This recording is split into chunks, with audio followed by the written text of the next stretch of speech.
Welcome back to Deadfire, my friends and thoughtful gamers. We're going for a matter of import. We're going to sail out to the sea to meet a captain named Whittler at the rendezvous location west of Nikitaka. Why are we doing this? Because, well, for once, it's the thing continuing what we just did, so it's got a certain flow.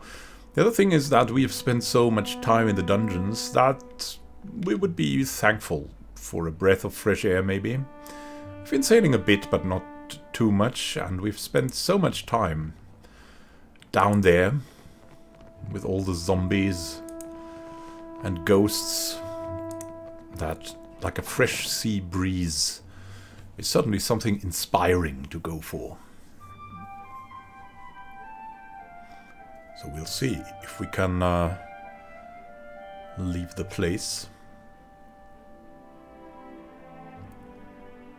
Leave the place well, and maybe we could, before that,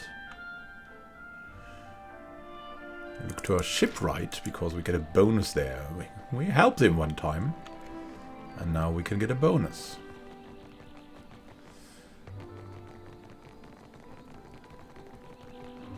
Just a little bit of something.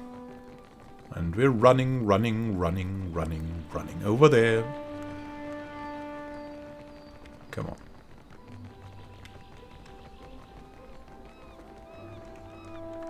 Hey there, Zamar. Business comes and goes like the tide.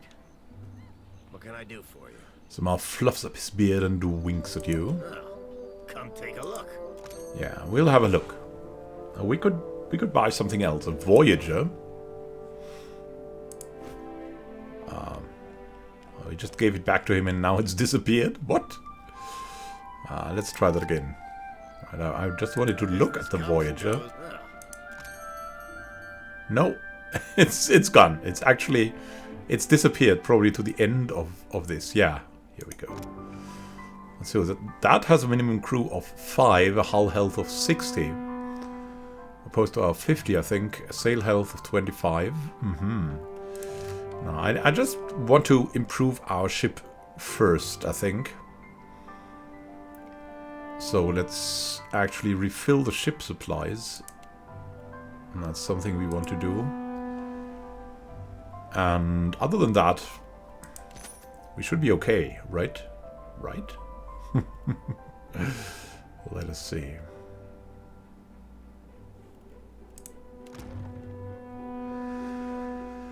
So there's some things open for miscellaneous upgrades. That's something we should maybe do. We could go for an anchor, a helm. We have bought these arcane lanterns for travel speed, and we could maybe look out for more. Business comes and goes. So let's see if he has some of these miscellaneous upgrades. An Emiran steel anchor. He has 61 steel anchors. 5% travel speed. Crafted from lightweight Emiran alloys, this anchor lowers the weight of the ship, allowing for better speed and maneuverability. Now that's pretty good. And the steel helm gives us combat speed. Let's see, we have the captain's quarters. Makes us more luxurious. And the menagerie. Extra pets. A living steel anchor, 5% speed. As well, combat speed and travel speed. Combat speed and travel speed. Without sacrificing functionality. And we've got a blight lantern. Yeah, that's all a little bit of a... No, wait. Don't want a lurker helm and rudder. No, that's actually Emir or living steel. Soul essence infused. No. We don't want anything soul essence infused. Look at that. We could go for Withrock silk sails, cotton weave sails. Oh, they give us a little bit more speed too. And that is 5 sail health, and that is the integrity of the ship's sails are bad with these sails. But we're faster. I mean, certainly we could go for... I mean, I really like to go more quickly. But is -2 sail health worth that? It's probably not, so we're going to stay with our standard sails, maybe. But we can buy an Emerald Steel Anchor. No, I don't want 61 anchors, I want 1. And an Emerald Steel Helm. That's already pretty much, very much a lot. So, let's see. Let's sell all the fine things at least. Fine. Fine. I'm not looking at anything that is fine anymore. Fine. That is fine. It's exceptional. We might use it. The fine S-Stock. Fine medium shield. Fine large shield. The fine stuff should already be worth a lot. Of course, these not even fine things, we should sell them as well. Exceptional swords. Yeah, the thing is, you can, if you keep a certain number of things, you can always flexibly change your equipment a bit before a fight. And that can make a big difference, even if you can do crazy things like putting everyone in a plate armor or something for a special encounter. That's why we're carrying all of this around, at least. That's my take on it. I mean, we have 11 exceptional greatswords. That's maybe a little bit much. I think we didn't know more than 5.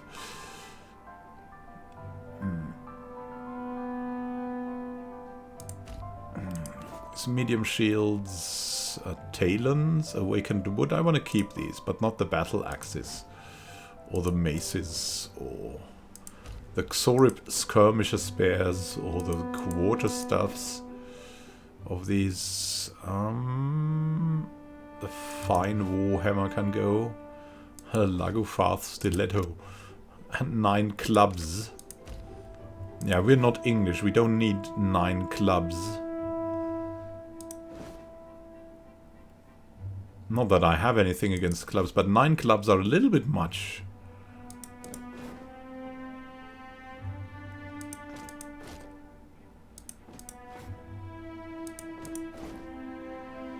Yeah, we've got tons of things. 16 swords. My goodness me. Arquebuses. Arquebuyes. Rapiers. Yeah, it's the fine greatswords. Let's remove these. Fine crossbows. We don't need these anymore. Club, flail, mace.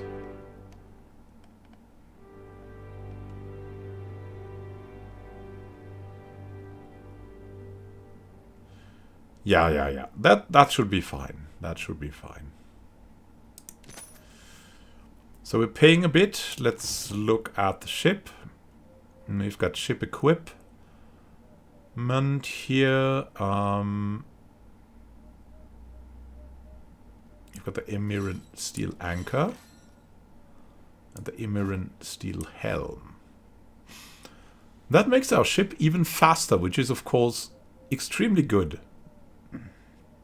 Because in the end it saves us money. And like everything. And we still got some money left, so that's quite good, I think. So let's see, how about the experience? We have a lot of experience gathered here. Also, in the replacement people, we've got some good experiments.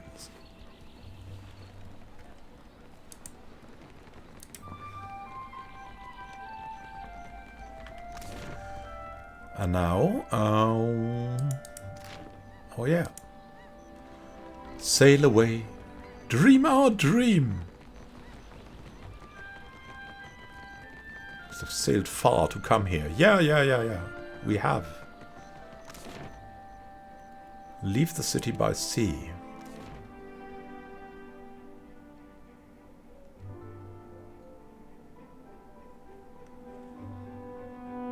I've got a better ship.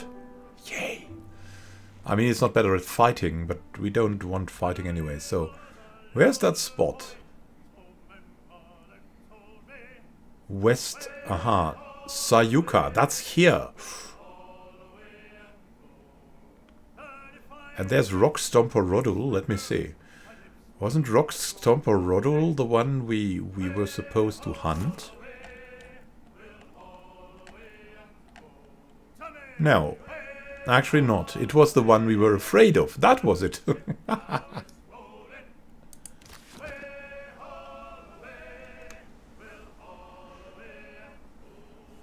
So, where should we sail around? Maybe we should sail around here so we can explore a little bit more. Let's do that. For uncharted waters we go. What's that? Royal Deadfire Company. There's something here, but we don't need supplies really. So we'll just let it stay here for if we need it one day. That's Hasongo. There's Sayuka, so.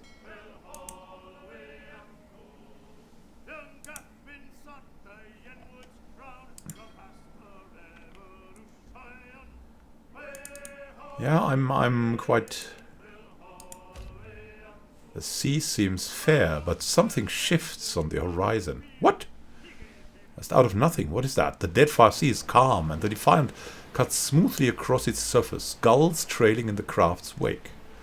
At the wheel, Eothas whistles quietly to himself. Beardol and little Luca stand near the starboard rail, quietly discussing the safest course to your destination.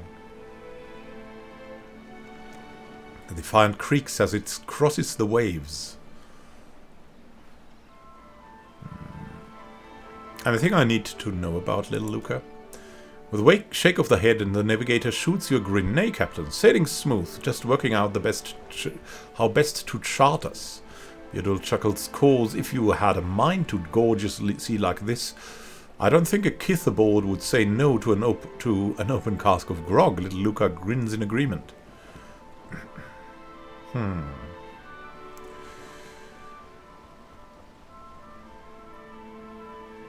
Yeah, I mean, they need some morale, so yeah, why not? When the sea is so good. Let's break out the booze then. Famous last words. After sharing a brief, disbelieving glance, Beardol and little Luca make for the galley and return with a few casks of grog. Soon the sailors are cheering your name and toasting to your health. Breeze tugs at your clothes as the salt-laced air shifts. A long grey line stretches across the horizon. It seems to shimmer like the air on a hot day. Beardol's nose wrinkles as the sailor stares into the distance. No storm that, too low and growing too fast. A quiet rumble rolls across the sea as the line grows, a massive swell of water barreling towards the Defiant. Relying hull, bring us about. Big enough to go straight over that ways. Oh goodness. Keep an angle to that big bastard. Don't let it roll us. Yeah, let's do that. Keep an angle to that big bastard. Don't let it roll us. Despite the crew's efforts, the wave continues to rise to one side of the ship, even as it vanishes from the other. The deck's angle moves ever nearer vertical. Whether the ship breaks through the wave or the wave breaks over it, the result is the same.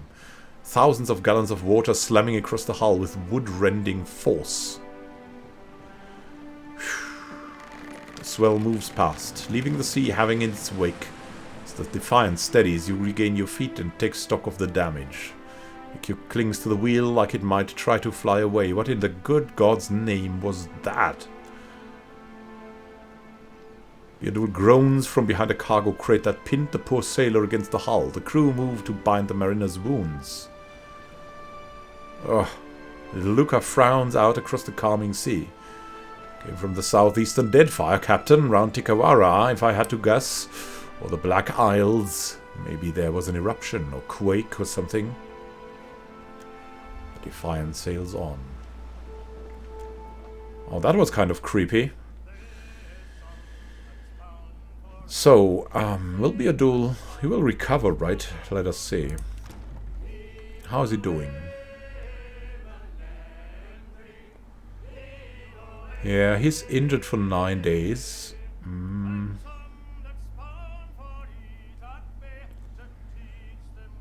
He's in here anyways, and not directly responsible for the ship. Let's see what we can go for further.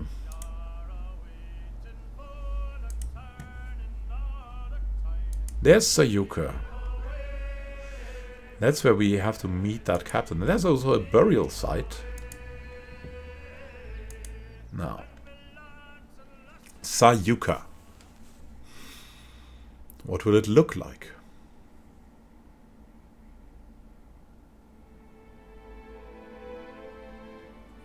Oh, wow! That's kind of a stormy sea. Deep Summer for Nestu, 2828, Sayuka.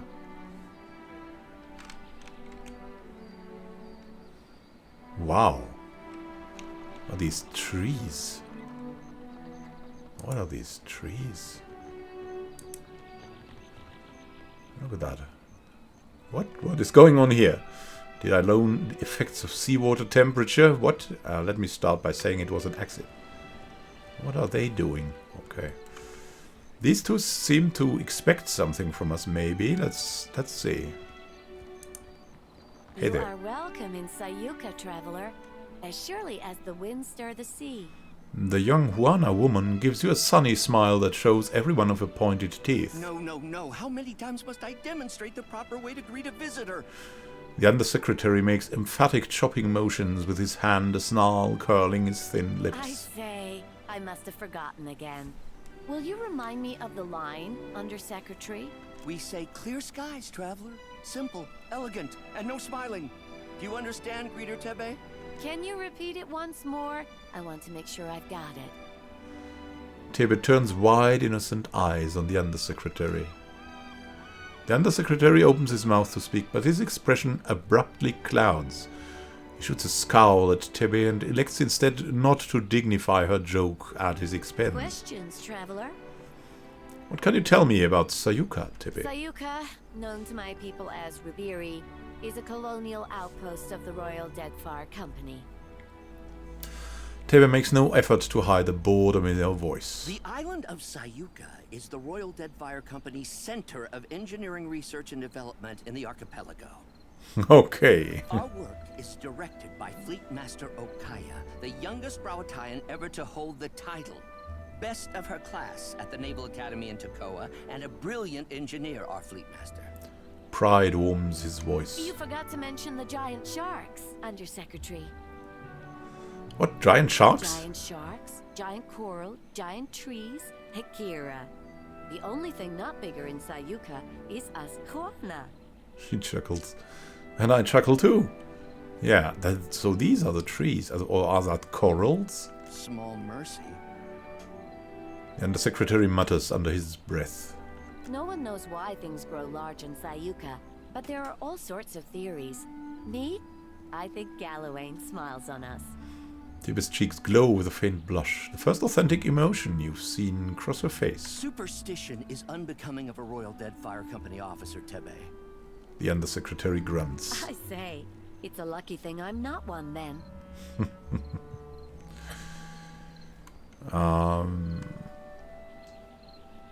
Why are you dressed like a Royal Deadfire Company soldier, Tebe? Hekira, I wonder the same every day. Tebe tugs at the neck of her uniform and rolls her dark eyes at the undersecretary when she thinks he's not looking. Tebe learns to perform her duties as a Rawatian might. The undersecretary straightens his back and squares his shoulders. Her fellow Juana show a lamentable disinterest in the proper way of doing things. He nods curtly in Tebe's direction. Do not speak about me as if I am not here.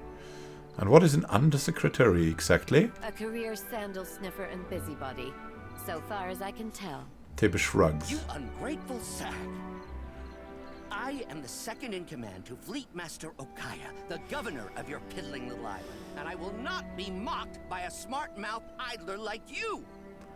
And the secretary's jowls quiver with barely contained rage. So I have heard many, many times. Tebe meets your eyes and raises her brows emphatically. Let's whisper. Let's find out what's her side. Is it just me, or is this guy terrible? You don't know the half of it. An impish smile plays at the corner of her mouth. What was that, Greeter Tebe? Surely just the breeze, Undersecretary. Tebe's impish smile grows into a mocking grin. You will call me Sir. Akira, I certainly will not. Who's got the power between these two, I wonder?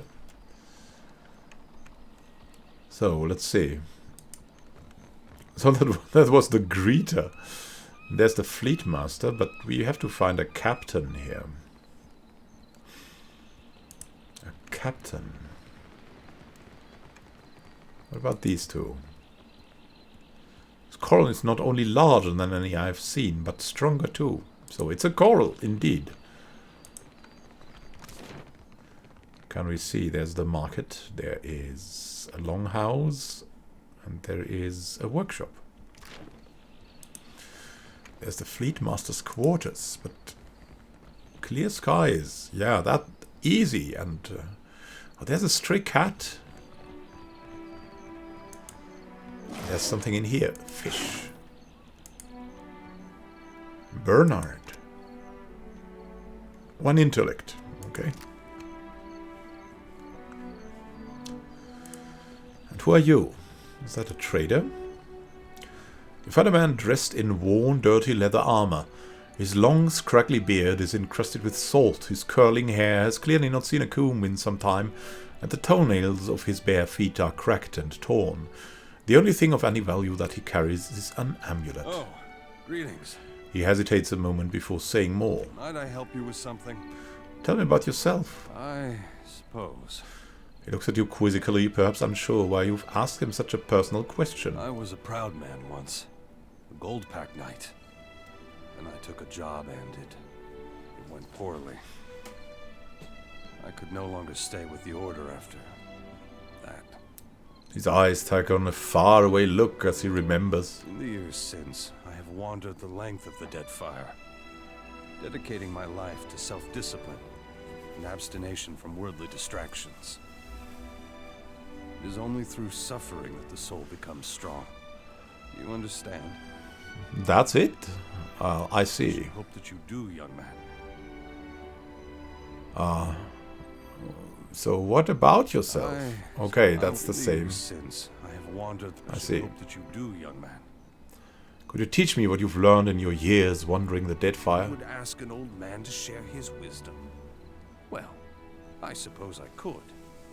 For 3,000 copper. Yeah, wisdom is something that is nearly unpayable, and when you get it for money, why not? Yeah, here you are. Thank you, traveler. We've lost 3,000 copper. He tells you that he's learned about making and keeping a bargain in his years as a gold pack knight, showing you how to tell when a merchant knows his wares are of poor quality or overpriced. And he's satisfied you won't get fleeced by the next back alley charm dealer you come across. He sends you on your way. Oh, very nice.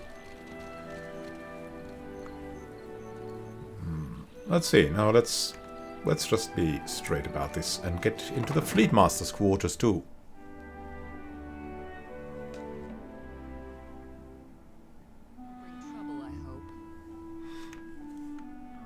No, well, wait. Hey there. Wait a moment. Easy does it. Wait a moment. This calls for a subtle dare. What did I tell you? A superb arquebus. You know? Why not have a superb arquebus? She doesn't look like she really needs it. Yeah? Hi there. Fleet Master Aumaua stares with unwavering intensity at the small sea of papers strewn across her desk. She holds a pencil lightly in one hand and absently taps the tip of it against her lips. After a moment, a low hum escapes her throat. The sound ends with a harsh cough, then she flicks her eyes to meet yours. Artillery trajectory calculations.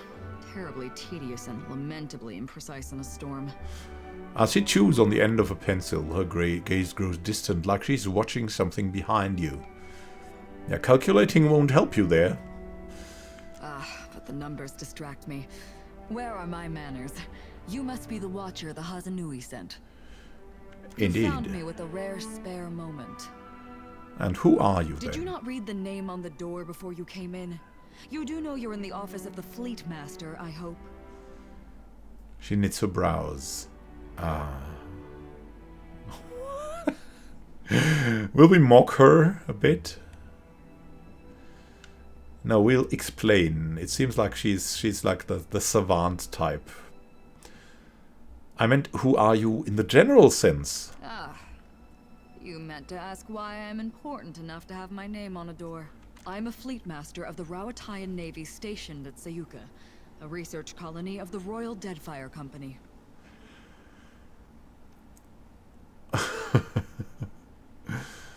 What fleet? Yeah, what fleet indeed. But first let's ask, what are you researching? Because that's surely interesting. Andre's mortar. Storms that yeah. strong, that consistent.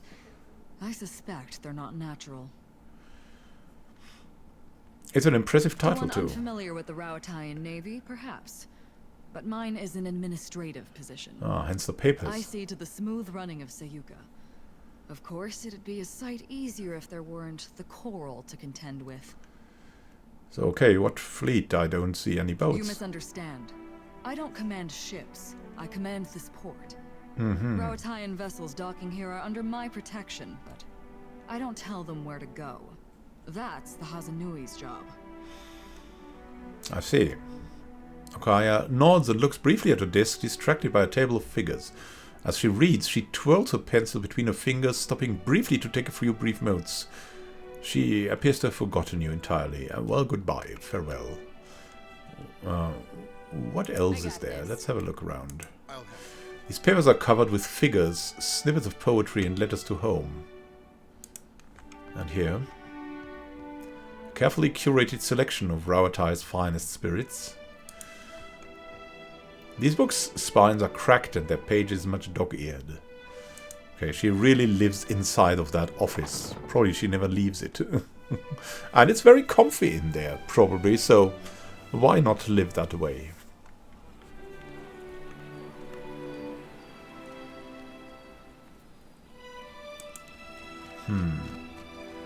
Oh, let's go up here.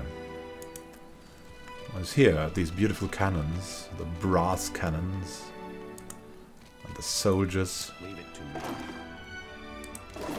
and everything else. Oh, what a fish! Subtle markings on the fish's hide suggest that lampreys of unusual size haunt the waters around the Sayuka. So everything grows big here, so surely we'll find another thing of Adra here that is crazy. Maybe. What is this? Of course. This game board is scuffed and scratched from frequent use. And what do we have inside of this? Oh, some rice. Yeah, rice is good too. And look, there are 3 people here. Let's talk to them. Rawatayans walk around like they own Sayuka. A broad-shouldered man with the long, jagged scar across his brow argues with a woman outside the longhouse. He throws his hands up, about to shout, but the woman cuts him off mid-exclamation. I will not return to the Longhouse, Weto, never! And I won't lump my teeth about it further! She plants her hands firmly on her hips and juts out her chin in defiance. But what are you so stubborn? The Rawatayans do us a great favor and you spit in their faces. Vito ceases his shouting when he notices you listening My in. brother, is there something I can do for you? Is there a problem here? Not at all, not at all. My sister and I are just having a small disagreement. Vito rubs at the back of his neck and looks away It is embarrassed. because you speak like this that I yell at you in the first place! You're beginning to sound like those Rowatayan outlanders, and it shames me to say so. What's the problem with them? Ignore her. She has an urchin up her ass about her cousins from the north and can't be persuaded. I should know. I've tried. Shoots Tipper an irritated look and rolls his eyes. Is it so unreasonable to want to protect my culture, our culture, from our greedy neighbors? She spits on the ground between you and grits her teeth. They arrive in ships laden with goods they believe will please us and think that gives them the right to build their walls on our land. Then they act surprised when we don't all fall at their feet with cries of gratitude. Yeah, that's a split thing, right? On the one hand, they're making the place more safe. On the other hand, they're taking away what they had. You should at least rent it or pay them for it, but...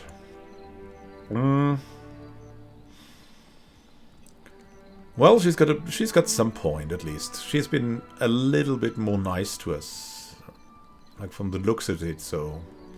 Well, she's got a point. Akira, don't encourage her. I will never hear the end. We are no strangers to the menaces of the Deadfire. Pirates, colonials, Nagati's children. We have bested all of them before. We don't need them or their walls to keep us safe. And we surely don't need their longhouse. So it's about the longhouse, then.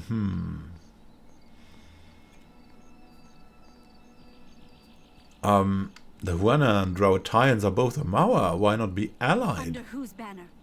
Rowatai's?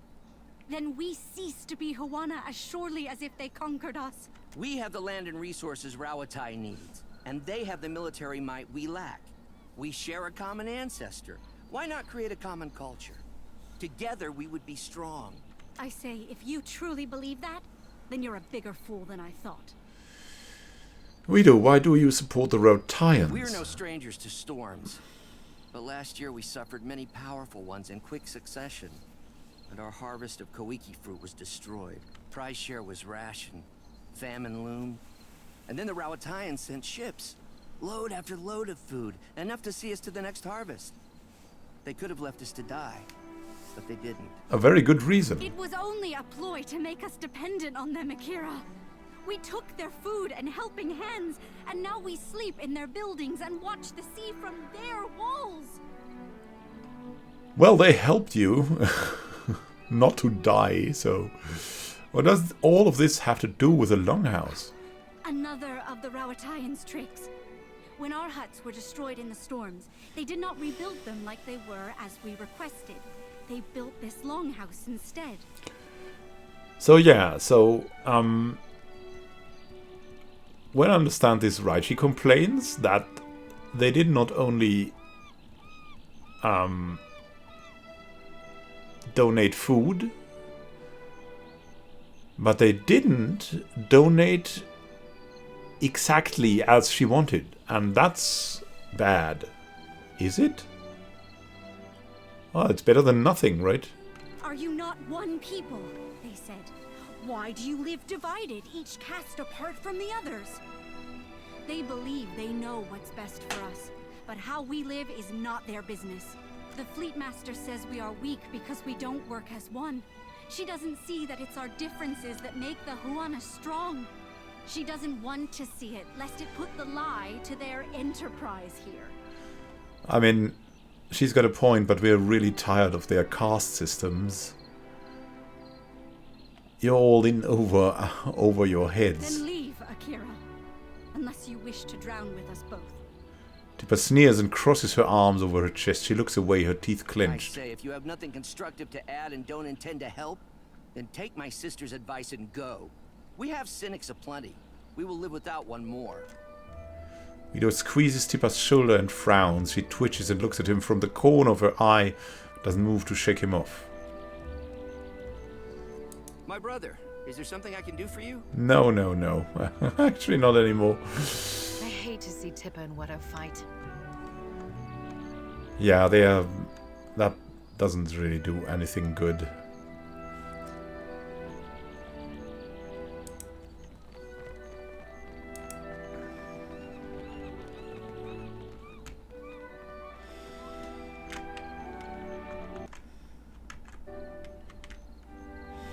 And I think we'll make a little pause here before exploring the rest of Sayuka, the workshop, the market here, and maybe the inside of the Longhouse. Thank you for watching and happy gaming to you. We'll see each other in the next episode. Have a great time until then and happy gaming. This is Immanuel Khan signing out. See you soon and happy gaming.